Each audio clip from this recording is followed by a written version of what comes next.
जय श्रीमन्नारायण। लक्ष्मी नारायण। आइए भक्त सुनते हैं पाप मोचनी एकादशी व्रत कथा। पाप मोचनी एकादशी का महत्व। अर्जुन ने भगवान श्री कृष्ण से कहा, हे मधुसूदन, आपने फागुन मास के शुक्ल पक्ष की एकादशी अर्थात आंवल की एकादशी के बारे में विस्तार पूर्वक बतलाया। चैत माह के कृष्ण पक्ष में आने वाली एकादशी का क्या नाम है तथा उसकी विधि क्या है, कृपा करके आप मेरी बढ़ती हुई जिज्ञासा को शांत करें।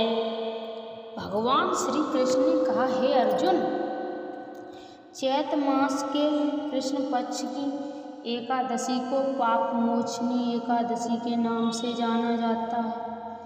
एक बार की बात है, पृथ्वीपति राजा मानधाता ने लोमश ऋषि से यही प्रश्न किया था जो तुमने मुझसे किया है। अतः जो कुछ भी ऋषि लोमश ने राजा मानधाता को बतलाया वही मैं तुमसे कह रहा हूँ। राजा मानधाता ने धर्म को गुमतम रहस्य के ज्ञाता महर्षि लोमश से पूछा, हे ऋषि श्रेष्ठ, मनुष्य के पापों का मोचन किस प्रकार संभव है? कृपा कर कोई ऐसा सरल उपाय बताएं जिससे सभी को सहज ही पापों से छुटकारा मिल जाए। पाप मोचनी एकादशी व्रत कथा। महर्षि लोमश ने कहा, हे नृपति, चैत मास के कृष्ण पक्ष की एकादशी का नाम पाप मोचनी एकादशी है। उसके व्रत के प्रभाव से मनुष्य के अनेक पाप नष्ट हो जाते हैं। मैं तुम्हें इस व्रत की कथा सुनाता हूँ, ध्यानपूर्वक श्रवण करो। प्राचीन समय में चैतरथ नामक एक वन था। उसमें अप्सराएं किन्नर के साथ विहार किया करती थीं। वहाँ सदैव बसंत का मौसम रहता था, अर्थात उस जगह सदा नाना प्रकार के पुष्प खिले रहते थे। कभी गंधर्व कन्या विहार किया करती थीं, कभी देवेंद्र अन्य देवताओं के साथ क्रीड़ा किया करते थे। उसी वन में मेधावी नाम के ऋषि भी तपस्या में लीन रहते थे। वे शिव भक्त थे। एक दिन मंजुघोषा नामक एक अप्सरा ने उनको मोहित कर उनकी निकटता का लाभ उठाने की चेष्टा की, इसलिए वह कुछ दूर पर बैठ बीड़ा बजाकर मधुर स्वर में गाने लगी। उसी समय शिव भक्त महर्षि मेधावी को कामदेव भी जीतने का प्रयास करने लगे। कामदेव ने उस सुंदर अप्सरा के भ्रू का धनुष बनाया, कटाक्ष को उसकी प्रतीक्षा बनाई और उनके नेत्रों को मच्छघोषा अप्सरा का सेनापति बनाया। इस तरह कामदेव अपने शस्त्र भक्त को जीतने को तैयार हुए। उस समय महर्षि मेधावी युवा अवस्था में थे और काफी हष्टपुष्ट थे। उन्होंने युगोपवीत तथा दंड धारण कर रखा था। वे दूसरे कामदेव के समान प्रतीत हो रहे थे। उस मुन को देखकर कामदेव के बस में हुई मंजुघोषा ने धीरे धीरे मधुर वाणी से बीड़ा पर गायन शुरू किया तो महर्षि मेधावी भी मंजुघोषा के मधुर गाने पर तथा उनके सौंदर्य पर मोहित हो गए।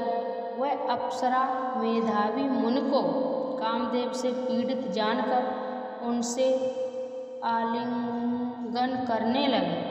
महर्षि मेधावी उनके सौंदर्य पर मोहित होकर शिव रहस्य को भूल गए और काम के वशीभूत होकर उसके साथ रमण करने लगे। कामदेव के वशीभूत होने के कारण उनको उस समय दिन रात का कुछ भी ज्ञान न रहा और काफी समय तक वे रमण करते रहे। तत्परांत मच्छघोषा उस मुन से बोली, हे ऋषिवर, अब मुझे बहुत समय हो गया है, अतः स्वर्ग जाने की आज्ञा दीजिए। अप्सरा की बात सुनकर ऋषि ने कहा, हे मोहिनी, संध्या को तो आई हो, प्रायःकाल होने पर चली जाना। ऋषि के ऐसे वचन को सुनकर अप्सरा उनके साथ रमण करने लगी। इसी प्रकार दोनों के साथ साथ बहुत समय बिताया। मच्छघोषा ने एक दिन ऋषि से कहा, हे प्रिय, अब आप मुझे स्वर्ग जाने की आज्ञा दीजिए। मुनि ने इस बार भी वही कहा, हे रूपसी, अभी ज़्यादा समय व्यतीत नहीं हुआ है, कुछ समय और ठहरो। उनकी बात सुन अप्सरा ने कहा, हे ऋषिवर, आपकी रात तो बहुत लंबी है, आप स्वयं ही सोचिए कि मुझे आपके पास आए कितना समय हो गया। अब और ज़्यादा समय तक ठहरना क्या उचित है। अप्सरा की बात सुन मुनि को समय का बोध हुआ और वह गंभीरतापूर्वक विचार करने लगे। जब उन्हें समय का ज्ञान हुआ कि उन्हें रमण करते 57 वर्ष बीत चुके हैं, तो उस अप्सरा को वह काल का रूप समझने लगे। इतना ज़्यादा समय भोग विलास में व्यर्थ चला जाने पर उन्हें बड़ा क्रोध आया। अब वह भयंकर क्रोध में जलते हुए उस तपनाश करने वाली अप्सरा की तरह भ्रकुटी तानकर देखने लगे। क्रोध से उनके अधर कांपने लगे और इंद्रियां बेकाबू होने लगी। क्रोध से थरथराते स्वर में मुनि ने उस अप्सरा से कहा, मेरे तप को नष्ट करने वाली दुष्टा, तू महापापिन और बहुत ही दुराचारिणी है। तुझ पर धिक्कार है। अब तू मेरे श्राप से पिशाचिनी बन जा। मुनि के क्रोध युक्त श्राप से वह अप्सरा पिशाचिनी बन गई। ये देख वह व्यथित होकर बोली, हे ऋषिवर, अब मुझ पर क्रोध त्याग कर प्रसन्न हुई और कृपा करके बताइए कि इस शाप का निवारण किस प्रकार होगा। विद्वानों ने कहा है, साधुओं की संगत अच्छा फल देने वाली होती है और आपके साथ तो मेरे बहुत वर्ष व्यतीत हुए हैं, अतः अब आप मुझे पर प्रसन्न हो जाइए, अन्यथा लोग कहेंगे कि एक पुण्य आत्मा के साथ रहने पर मच्छघोषा को पिशाचिनी बनना पड़ा। मच्छघोषा की बात सुनकर मुनि को अपने क्रोध पर अत्यंत ग्लानि हुई, साथ ही अपनी अपकीर्ति का भय भी हुआ। तब पिशाचिनी बनी मच्छघोषा ने मुनि से कहा, तूने मेरा बड़ा बुरा किया, किंतु फिर भी मैं तुझे इस श्राप से मुक्ति का उपाय बतलाता हूँ। चैत मास के कृष्ण पक्ष की जो एकादशी, उसका नाम पाप मोचनी एकादशी है। उस एकादशी का उपवास करने से तेरी पिशाचिनी की देह से मुक्ति हो जाएगी। ऐसा कहकर मुनि ने उसको व्रत का सब विधान समझा दिया।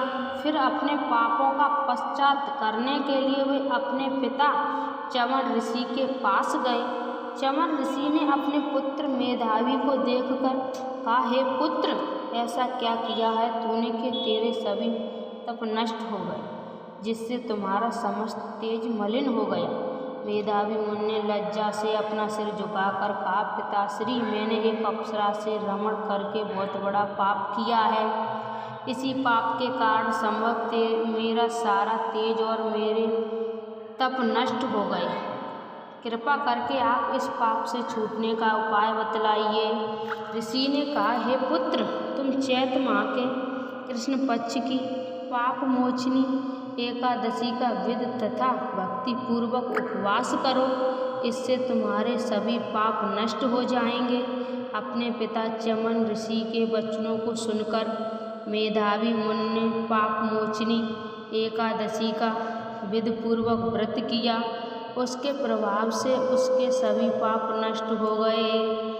मच्छघोषा अप्सरा भी पाप मोचनी एकादशी का उपवास करने से पिशाचिनी की देह से छूट गई और पुनः अपना सुंदर रूप धारण कर स्वर्गलोक को चली गई। लोमश मुनि ने कहा, हे राजन, इस पाप मोचनी एकादशी के प्रभाव से समस्त पाप नष्ट हो जाते हैं। इस एकादशी की कथा के श्रवण व पठन से 1000 गोदान करने का फल प्राप्त होता है।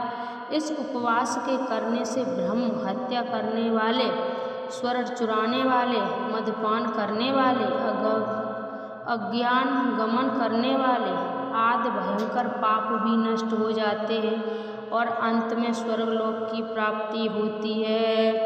बोलिए विष्णु भगवान की जय। आप सभी भक्तों को मैंने पाप मोचनी एकादशी व्रत कथा सुनाई, उसमें मैंने कुछ गलत बोला हो तो आप सभी मुझे माफ़ करें। इस वीडियो को ज़्यादा से ज़्यादा शेयर करें।